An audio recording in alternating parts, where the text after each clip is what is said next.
to continue on the subject of the Golut of Yishmael, that you've got to understand the nature of the prophecies throughout the Tanakh, throughout the Bible, of what will happen in the future. There are many areas of prophecy concerning the nations of the world, concerning the people of Israel, concerning the land of Israel, where we find that, as the sages say, there are 70 faces to the Torah. The prophets are all given on conditions, different conditions, whether they be blessings or the opposite. Since the Bible gives us the basis for His story, for the way in which Hashem looks after the world. Therefore, there are elements that our prophecy is concerned in the first temple period, and if we are not on a sufficiently high level to reach the higher level of mankind, then let's go to the second temple period. And since we were not on a sufficiently high level, they're then transferred to the beginning of the final redemption. So that's the way. For example, we'll be dealing, I'll just give one example, from hidden prophecies which are given in the scroll of Esther. Esther means that which is hidden. Well, this is a book that doesn't mention the name of God explicitly, but hints at the name of God constantly. And it's quite clear that there are prophecies there that can't be explained to have taken place in the time of Haman and Achashverosh. But Haman and Achashverosh, what is written explicitly there apply to them, and the hints apply to later periods of the exile. Because since we didn't get final redemption, therefore we have one thing which I think everyone knows about, many people, for example the 10 sons of Haman, which is difficult to understand the way they're written, why they're mentioned. But when it came to the Holocaust, everything became clear. There's clear prophecies concerning the Holocaust. And there's clear indications of the power of 3 days fasting, which Esther instituted. And we found in the Shiurim of the last week that here there's also a prophecy concerning the Marranos. What should hidden Jews do? We learned that from Esther. So all these things are important. Even it referred to 3 days fasting, which saved the people of Israel from being annihilated by the army of Rommel, the time of Hitler and the Mufti of Jerusalem. So all these things are hinted in the Megillah. So now we were speaking about the prophecy of Bilam, where he speaks about what's going to happen at the end of days, when the nations of the world will either follow the people of Israel in accepting the true God and His teachings, or they'll become destroyed. Because there's going to be a different type of mankind on this globe. And one of the key phrases is one we found, spoken about a lot, in the end of chapter 27 of Bamidbar, where he says, Oi, mi yichyeh misuma el. Who's going to live when God is the one who is made into a man? That's one interpretation. Others say, who's going to live? But that's how we explained it, and this is how Don Yitzchak Babel explained it. Who's going to live spiritually if he accepts that God became man. Or another interpretation, who can survive physical life if he's going to remain a denier of the spirituality of the one God who can't become a man? That's how I refer to the auto da fe. At the same time, let's go a little further. The sages, they gave an interpretation which couldn't be understood until today. Not so clearly in any case. But they gave it already thousands of years ago.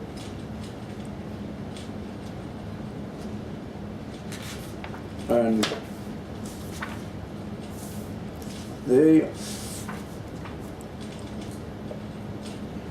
state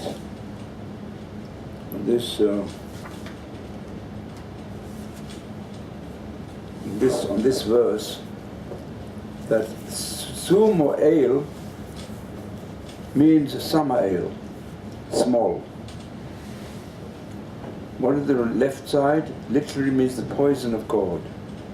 And Samael is a name for the power of evil in the world.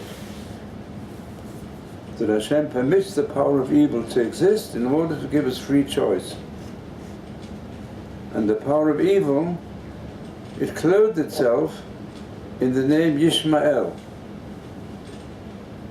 And at the time when Yishmael will gain great power, who's going to live? So, the sages say that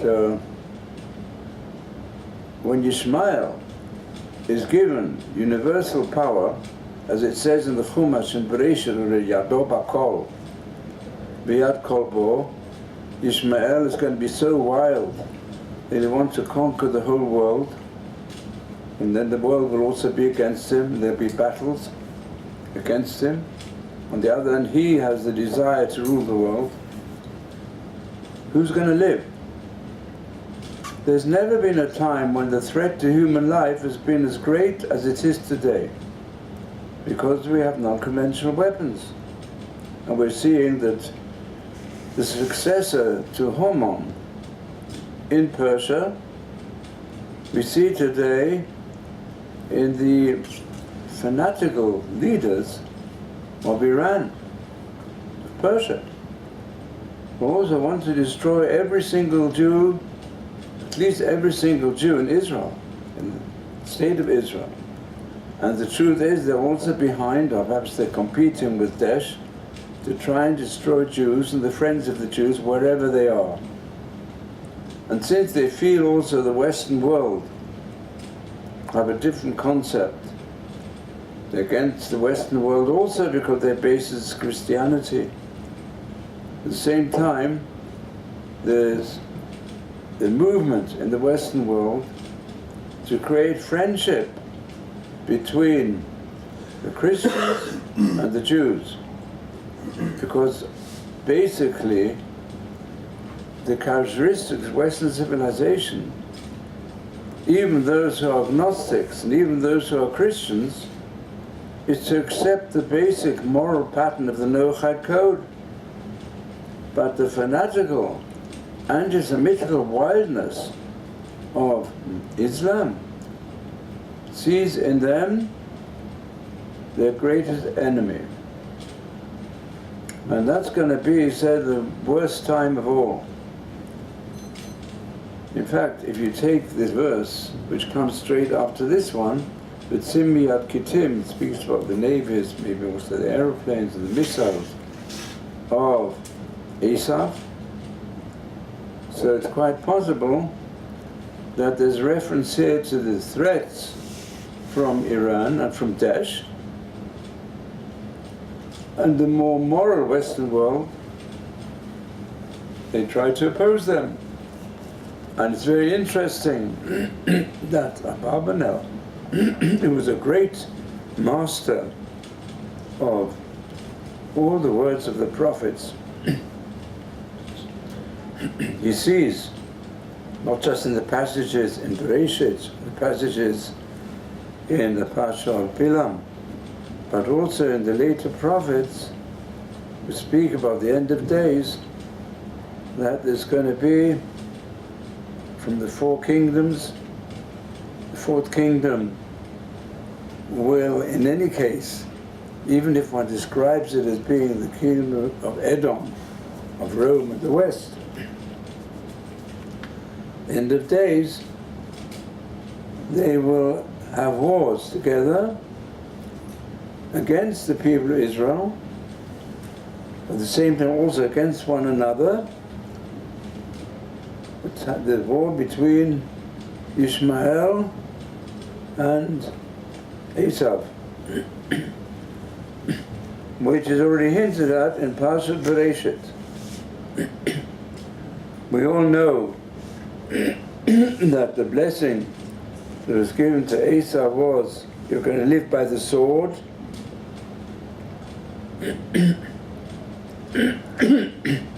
When the people of Israel dedicated themselves to Torah, the power of Esau will be weakened. But at the time when the power of Torah will be strong, Esau will then be weakened. So it's up to the people of Israel. If we would only fulfill our task completely, then Esau would have no power against us. At the same time, it says in Bereshit, when Esau saw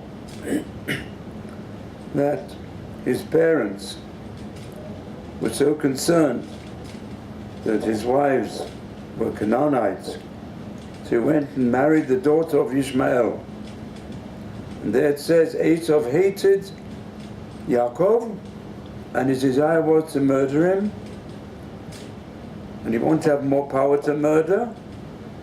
So that's why he joined in with his father-in-law, Yishmael, who was also opposed to Yitzchak and to Yaakov, and together they hoped to overcome people of Israel.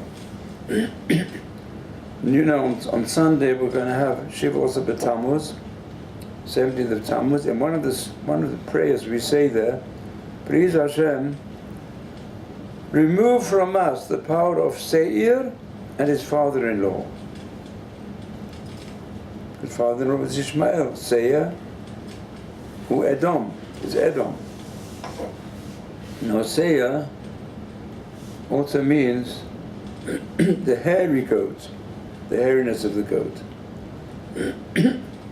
And the word "eis" is the enormous strength of the goat. So the sages say that we have these two words, we have Seim, we have Seirism. In fact, if you turn to next week's Parsha, where we read the offerings which are brought by the people of Israel on the festivals. Do any of you know how many bullocks were brought in the temple on the festival of Sukkot? 72. None. How many? No, there's was it not 72? No? One. Or 12 each day for seven days. No, the bullocks which brought during the 7 days of Sukkot, starting with 13 on the first day and concluding with 7 on the last day, makes a total of 70. 70 bullocks were brought in the Holy Temple on the festival of Sukkot. Why 70? One for each nation. To correspond to the 70 nations which are mentioned already at the beginning of the Chumash in Parshat Noach. The concept of 70 nations is that there could be a harmony amongst the nations, but they're split up, separate nations. And the sages speak about the 70 wolves that all want to attack the one Lamb of Hashem. And on Sukkot, in the temple, they brought an atonement for the 70 nations. to bring them nearer to Hashem. So now, as you will notice on the coming Shabbos, it describes which offerings are brought each day. So it turns out there were the 70 bullocks, starting 13 and going down. The usual interpretation is, especially as representatives of the people for whom the atonement is being brought, came to Yerushalayim. And it's likely in the time of Shlomo HaMelech, on Sukkot, at the time when he preached his Kohelet, and maybe he preached it then because many of these nations sent their representative to Yerushalayim to witness how the Jews are bringing an offering on their behalf. The idea is that really the purpose of the people of Israel to be a kingdom of priests and bring all mankind back to Hashem. Par means power, means the power of politics, the same word, sounds the same. The bullock. But we're going to get them to recognize that if you base yourself on your own power, then it's a great warfare. If, however, you dedicate your powers to Hashem in the temple, it'll bring you to the level that you can make peace between all the nations. And the difference between one nation and the other will be reduced from 70 to 7. I mean, the idea is 7 represents dedicate everything to Hashem. So you recognize together with the people of Israel, when you accept the concept of the Shabbat, that it's God who rules the world, that will create peace. Now it's like this. When you mentioned before 72,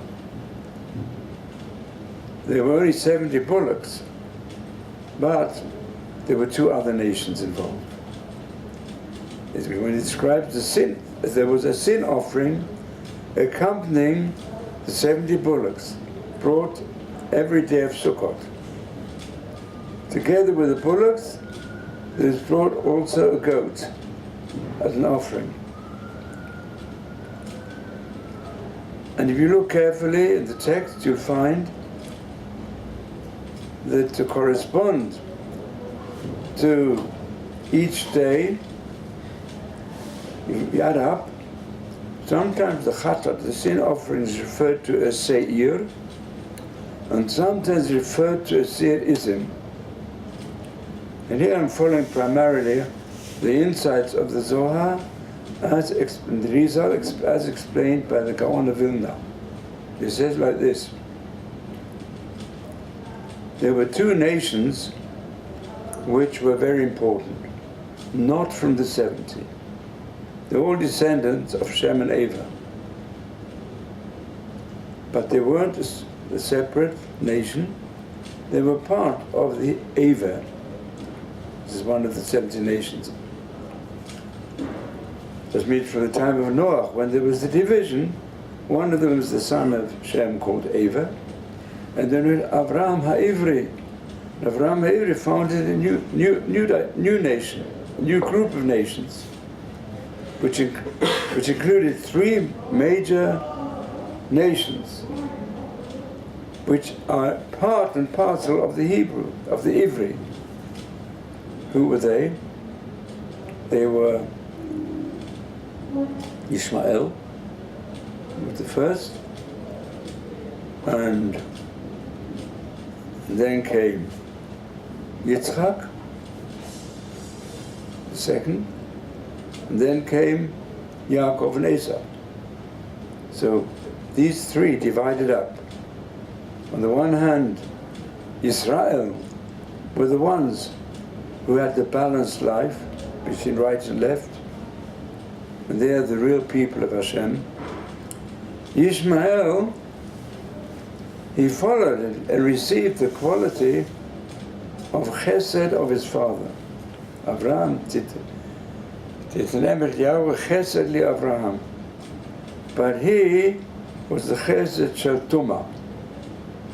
he accepted as his basic element of the national archetype, one would call it today, amongst the psychologists, of the distortion of the extrovert qualities of the human being, which led him to steal, to try to take over everything of wealth in the world, and also to enjoy the pursuit of pleasure and the pursuit of money. That's the essence of Yishmael. So he transformed the chesed from chesed shel Tara to chesed shel Tumah. And then came Yaakov and Esau. So Yaakov followed the path of truth, having the right balance between the beautiful quality of chesed and the beautiful quality of gevura of his father and grandfather, and reached the level of emet, the first and last letter of the alphabet and the middle one. But Esav, what did he do? He took the power of gevura, of strength, and for him, as a nation, the main aim was to have power over others, and to manipulate others, and to kill them if necessary, and the powers of cruelty, which need a lot of cold strength. So this was the power of Esau. So the Gaon said, if you look carefully in next week's Parsha, you'll find corresponding to 35 of the 70 bullocks, it says Sa'ir, and concerning another 35, it says Seir Izim. Because although there's 70 nations, the one that has influenced mankind most amongst all the nations of the world were Yishmael and Esau. In other words, which developed the Roman Empire and the power of Christianity and Western civilization. And Yishmael is Seir-ism. It's a more wild aspect of the goat, which is represented by Yishmael being Pere Adam. And the worst time is if they get together. There's another added interpretation I will give now. You know, it says in the Chumash, you're not allowed to plow with an ox and a donkey together, with a bull and a donkey together. So following the same line, the bull of the shore is kavanato lehazi. He just wants to do harm. Destructive power. There's power in the par, there's power in the shore to go and, in the bullfight, to go and destroy everything that's red, they'll destroy. Because red is what arouses their bloodthirstiness. And that is a dramatic description of the character of Esau. He's Lashor. And the Chamor is Chumra, is materialism. The one who wants to gather as much of the materialist world as possible. That explains the Quranic paradise, which is promised also to all those who will kill the infidels who oppose Islam. And that's part of the inner power of the teenagers who are told that if you'll go and become a suicide bomber, then you'll go straight into paradise and you'll have the pleasure of 70 most beautiful women in the world. This is Taiva, that's their paradise. Taiva, but not only that, they also for steal. They'll steal anything. They'll steal also any aspect of truth. They're filled with falsehood. And that's why we have all the two terms in the Chumash, Oyev v'Sonei. Oyev are those who have a constant inner hostility to the people of Israel because they possess the blessings, and that's the hatred of the fanatical part of the Muslims when they get wild. They just want to kill, like Yishmael wanted also to kill Yitzchak. On the other, what to get inheritance, needed to get money.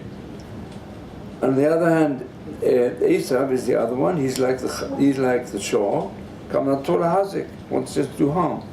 And the worst will be when these two powers work together, as described by Daniel and by others. When they get together, that is the worst. When did they get together? In the last war with the Holocaust, which is planned by the Mufti of Jerusalem with his wildness, together with Hitler. And that's extended now into the present day. We thought that obviously after the Holocaust, at least Europe will want to get rid of all the anti-Semitic elements. But on the contrary, they've allowed now the most extreme elements, which have swallowed whole all the anti-Semitism, all the evils and the cruelties of the Nazis, and they've adopted them on a universal scale, supported by non-conventional weapons all over the world. There's a competition there between Daesh and between Iran. Who's going to be able to cause more terrorism in the world of today and threaten, in fact, the complete annihilation of the human race? That's what it's threatening today. And that's why it says, if Shor and Hamor get together, this is written in the Zohar already as described by the Gaon of Vilna. They shouldn't plow with them together, because if they get together, they'll destroy the whole world. Before it was a metaphor. Today, it's a reality. And that's the situation of it, and it's very, very serious. But we know Hashem leads the world, and Leiv Melachim, we know the hearts of the kings and the rulers in the hands of Hashem. And we can see what's happening. We don't know from one day to the next what's going to happen. Look what happened to Turkey, what's happening to Turkey. Nobody knows how it's going to turn out. And what's happening in Syria, what's happening in Europe, where they're absorbed. There's so many refugees from the terrors that existed in the Middle East, and they brought amongst them a whole bunch of terrorists all over Europe, and spreading their pockets also, not only in Europe, also in America and other places. So this is the situation we're faced with today. What is the solution? We've been told this is all part of Chavli Mashiach, and everything depends upon us, because we are the ones who have to uphold the power of chesed in the world, of loving kindness instead of hate, of life instead of death, of the Noachide code, the minimum of the will of Hashem, to guarantee the survival of the human race. And we are the ones who have to promote it. And that's why we've been given a Torah which is based upon peace. But peace does not mean that you're going to become a victim to terrorists. No. The Torah says clearly peace does not. Peace means you have to protect yourself. He who comes to kill you, then disarm him, if that's good enough. If that's not good enough, you have to wound him. If that's not good enough, sometimes you have to kill him, unfortunately. And then it says, there's an explanation in the Midrash. When Yaakov Avinu was faced and he thought, Esav is coming with 400 men, he's going to annihilate my little clan. So he said he was very much afraid, and he was terrified what was going to happen to him. He was afraid that he would be killed. He was also afraid that he would have to kill others. We don't want to kill anybody else. We want to protect everybody else. And there's no country in the world which would do what Israel's doing today. The terrorists themselves, if they're wounded, they're treated in the hospitals. And the people, we don't know how they're going to turn out from day to day. They may be our friends, they may be doctors, they may be lawyers, and they may be workers who are very friendly to us. And one day they come with the hatchets and go and make a massacre in a synagogue. So we don't know what goes on with them. Sometimes they've got all the mass media of hatred and death and destruction, which they keep on bringing out to the world, and all their lies. Well, who would have thought the UNESCO, which is supposed to be the cultural organization of the United Nations, the United Nations building, it's even got up. What's going to happen on the mountain of Hashem? So they've come out now with a statement, accepting the majority of the cultural organization of these same United Nations, that the Temple Mount is the exclusive religious place for the Muslims who are distorting history. They're trying their very best to remove any artifact on the Temple Mount which proves that it was once a temple. I mean, they're full of lies, and unfortunately they're following what was also the great weapon of Hitler and Goebbels. They say, yes, tell a lie, and keep on telling it. If you tell it long enough, they'll believe it, and strong enough. And that's what they did, long enough. Protocols of Elders of Zion, just go on with all the different lies and falsifications. That's part of the challenge we have to face. We have to keep to the truth. And we say, therefore, the only ultimate protection is B'Shem Hashem Ki Amilam. B'Shem Hashem, the whole Torah is the name of Hashem. Learning Torah and teaching Torah in the strongest manner possible for all parts of the Jewish people. Unfortunately, even Jews who've been so far removed from Judaism, so much drowning in the anti-Jewish cultures of the nations of the world, they themselves become the BDS. They've got to change BDS to BSD, B'Siyata D'Shmaya, B'Shem Hashem. Got to go back to the name of Hashem. And that's the lesson, ultimately, from last week's Parsha and next week's Parsha.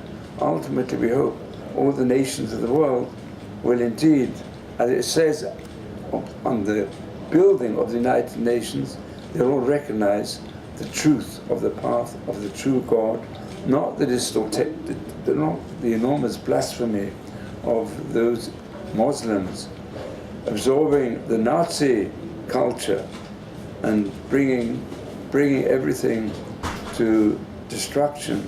But on the contrary, we must uphold and also try to influence the more moderate elements amongst the fanatics of Islam and the friendly elements from the Western world to accept the Noachide Code, which is the way in which mankind can ultimately come to peace. And we Jews, we've got to show the way. We've got to be a kingdom of priests and a holy nation. So we've got to strengthen the holiness. Each one of us got to fill ourselves with a time when not only we learn Torah, but we'll practice it, we'll practice loving kindness, and we'll spread the word and try to live to the highest level. Yitzhak Hashem, we will be able in a very short time to see a changeover. If we see changes over so enormous as took place recently, at the time when communism came to a halt and was replaced with a different type of society within a few days without bloodshed, and we saw now what's happening in Syria, we see things can turn over. Let's hope we'll see the turnover mentioned in the prophets. I will turn over the language of mankind. They should all speak Safa Brura, with a pure, morally pure language, a language of love and belief in the one God of love, who supports life and hates bring people to death. And then Lo'ovdo Shem Echad, that all mankind will serve Hashem with one shoulder. Amen. Thank you, Rabbi. Okay. So you have any questions? When Olam Haba comes, what's going to be the difference between us and the Goyim? As far as like